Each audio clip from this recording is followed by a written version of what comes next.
రాష్ట్ర ప్రభుత్వం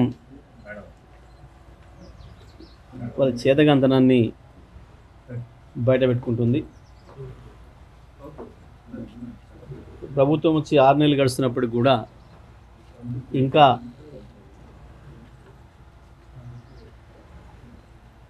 ఆరోపణలతోని పబ్బం గడపాలనుకుంటున్నారు. గత ప్రభుత్వం పైన నిందలేయాలని, గత ప్రభుత్వాన్ని నడిపిన వాళ్ళపైన నిందలేయాలని, వీళ్ళ చేతగాంతనాన్ని తప్పిపుచ్చుకోవడం కొరకు కమిషన్ల పేరు మీద ఏదో నాటకాలు చేస్తున్నారు, డ్రామాలు చేస్తున్నారు తప్ప ఏమీ ఉండదు. దాంట్లో ఏదైనా ఒకటి ఏదైనా ఎంక్వైరీకి ఇస్తే వాళ్ళకి అప్పచెప్తే అది రోజుతోనే ఆ ప్రభుత్వం పని అయిపోతుంది. వాళ్ళు తెలిసి వాళ్ళు ఏదో రిపోర్ట్ ఇస్తే, రిపోర్ట్ ఇచ్చిన తర్వాత ఆ రిపోర్ట్ను అసెంబ్లీలో ప్రవేశపెడతారా, ఇంకో పద్ధతులు ఇస్తారా, ఏం చేస్తారు, ఏముంటుంది దాని మీద చర్యలు, దాని తర్వాత ప్రాసెస్ ఉంటుంది. కానీ ప్రతిరోజు వాళ్ళకి తాబేదారులు ఉండే ఒకరిద్దరు మీడియా హౌజెస్ని పట్టుకొని నిత్యం పార్లమెంట్ ఎన్నికల వరకు అనుకుని మొన్న పార్లమెంట్ ఎన్నికల వరకు జరిపినారు. ఇప్పుడు ఇంకా ఇచ్చిన హామీల పైన ఎన్నికల తర్వాత చేస్తాము, కోడ్ పోయిన తర్వాత చేస్తామని చెప్పి ఇప్పుడు ప్రజలు ఎక్కడ కదులుతారో, ప్రజలు ఎక్కడ నిలదీస్తారో అన్న భయంతో ఇంకా అవే డ్రామాలు కొనసాగిస్తున్నారు. అన్నీ తేలిపోతున్నాయి. వీళ్ళు ఇంతకాలం మాట్లాడిన అన్నీ పసలేనివే అని, అర్థం లేని ఆరోపణలని వరుసగా తేలిపోతున్నాయి. కాళేశ్వరం మీద ఈ ప్రభుత్వం చేసిన తప్పు పెద్ద నేరపూరితమైన చర్య. దాని వెంటనే పనులు ప్రారంభించి రైతులకు నీళ్ళు ఇవ్వడానికి ఏర్పాటు చేయాల్సింది. కానీ 4 నెలలు పైగా ఆలస్యం చేసి ఇప్పుడు హడావుడిగా ఏదో పని చేస్తున్నామని చెప్పేసి మొదలుపెట్టి ఉరుకుల పరుగుల మీద పోతున్నారు. కానీ రైతాంగం ఇప్పటికే గమనించిండ్రు ఈ ప్రభుత్వం యొక్క చేతగంతనాన్ని. కేవలం రాజకీయాల కొరకే వాడుకోవాలి ప్రాజెక్టులను కానీ ఇతర విషయాలని చెప్పి వీళ్ళు అనుకుంటున్న విషయాన్ని ప్రజలు గమనించిండ్రు. మీరు ఇదే పద్ధతుల్లో ఇతరుల మీద ఆరోపణలు చేసుకుంటూ 5 ఏళ్ళు గడపలేరు. ప్రజలు అప్పుడే రోడ్ల మీదకి వస్తున్నారు. ఇప్పటికే నీళ్ళు ఇచ్చే విషయంలో విఫలమైనరు. విద్యుత్ విషయంలో ఇప్పటికీ కూడా విద్యుత్ శాఖ మంత్రి అబద్ధాలు ఆడుతూ గడపాలనుకున్నాడు. రాత్రి హైదరాబాద్లోనే సగం హైదరాబాద్లో తెల్లందాక కరెంట్ లేదు. ఈ గ్రామాలలోనైతే చెప్పే పనే లేదు. మేము ఇచ్చిన కరెంటుని ఇవ్వడం చేత కావట్లేదు వీళ్ళకి. మనుషుల కొరకు రోడ్ల మీద ధర్నాలు చేస్తున్నట్టు మనం అనేక మీడియాలో చూస్తున్నాం, ఛానళ్ళలో చూస్తున్నాం, సోషల్ మీడియాలో చూస్తున్నాం. రైతాంగం మళ్ళీ 10 ఏళ్ల క్రితం పరిస్థితిని గుర్తు చేసుకుంటున్నారు.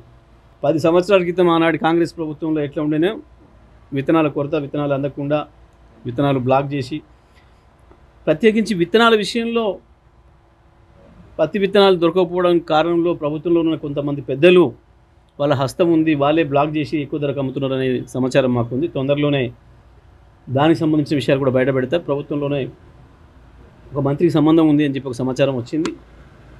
పూర్తి ఆధార రాగానే దాన్ని కూడా మేము ప్రజల ముందుకు తీసుకొస్తాం. ఎట్టి పరిస్థితుల్లో కూడా ఈ ప్రభుత్వం యొక్క దొల్లతనాన్ని, ఈ ప్రభుత్వం యొక్క చేతకంతనాన్ని తప్పకుండా బయట పెడతాం. ప్రజల ముందట వీళ్ళను నిలబెడతాం. మీరు ఇచ్చిన హామీల మీద దృష్టి పెట్టకుండా ఇంకా తప్పించుకునే ప్రయత్నం చేద్దామంటే సాధ్యం కాదనే విషయాన్ని ఈ సందర్భంగా నేను స్పష్టంగా ప్రభుత్వానికి తెలియజేసుకున్నాం. ఇంతవే చెత్తరాతలు, రోతరాతలు రోజు మీడియాలో ముందు పేజీలో రాయించుకుంటూ గడపాలని అనుకుంటే అది ఎక్కువ కాలం సాధ్యం కాదనే విషయాన్ని ప్రభుత్వ పెద్దలు తొందరగా గ్రహిస్తారని అనుకుంటున్నాను. వాళ్ళు ఎన్ని కమిషన్లు అయినా వేసుకోవచ్చు, ఎవరు వద్దనడం లేదు. కమిషన్లు వాళ్ళ పరిధిలో వాళ్ళు పనిచేయాల్సిన అవసరం ఉంటుంది.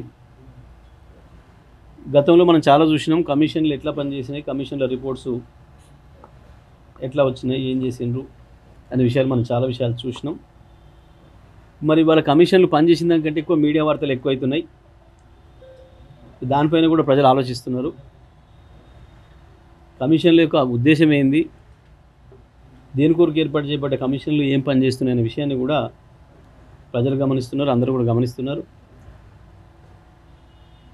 ఎందుకంటే వాళ్ళ పని ఏదో వాళ్ళు జాగ్రత్త చేస్తారు, చేయాలి. కానీ ప్రతిరోజు దాన్ని ఏందో వార్తల్లో పెట్టి ఇప్పుడు రైతు రుణమాఫీకి మళ్ళీ ప్రజలు మొదలుపెట్టింది. ఎందుకంటే ఆగస్టు 15 డేట్ పెట్టుకున్నారు కాబట్టి ఆగస్టు 10 వస్తుందా రాదా అని ఎదురు చూస్తున్నారు రైతులు. దాంట్లో నుంచి తప్పించడం కొరకు ఇంకా నెల రోజులు ఇంకా 2 నెలలు ఇట్లనే గడుపుదామనే ప్రయత్నం ప్రభుత్వం చేస్తున్నట్టు కనబడుతుంది. దాని కొరకే ఈ కమిషన్లను వాడే ప్రయత్నం చేస్తున్నారు. రాజకీయాల కొరకు వాడుకున్నారు ఇన్ని రోజులు, ఇప్పుడు కూడా అదే ప్రయత్నం చేస్తున్నట్టు కనబడుతుంది. కానీ ఏప్రిల్ 10 తర్వాతనైనా మీరు ఇప్పుడు చేసినవన్నీ ప్రజలు చేపి చూపిస్తారు. మీకు మీ డ్రామాలు మీ డ్యాన్సులు అన్నింటినీ కూడా ప్రజలు అర్థం చేసుకుంటున్నారు. తప్పకుండా కమిషన్లు ఉంటే కమిషన్లు, ఏదైనా విషయం అడిగితే వారికి సమాచారం కావాలంటే ఇవ్వడానికి అందరు సిద్ధంగా ఉన్నారు. ఎవరైనా ఇస్తారు, అందులో సందేహం ఏం లేదు. కానీ ప్రభుత్వం చేస్తున్న డ్రామాలు, కమిషన్లు అడ్డం పెట్టుకొని ప్రభుత్వం చేస్తున్న డ్రామాలు కూడా ప్రజలు గమనిస్తున్నారు.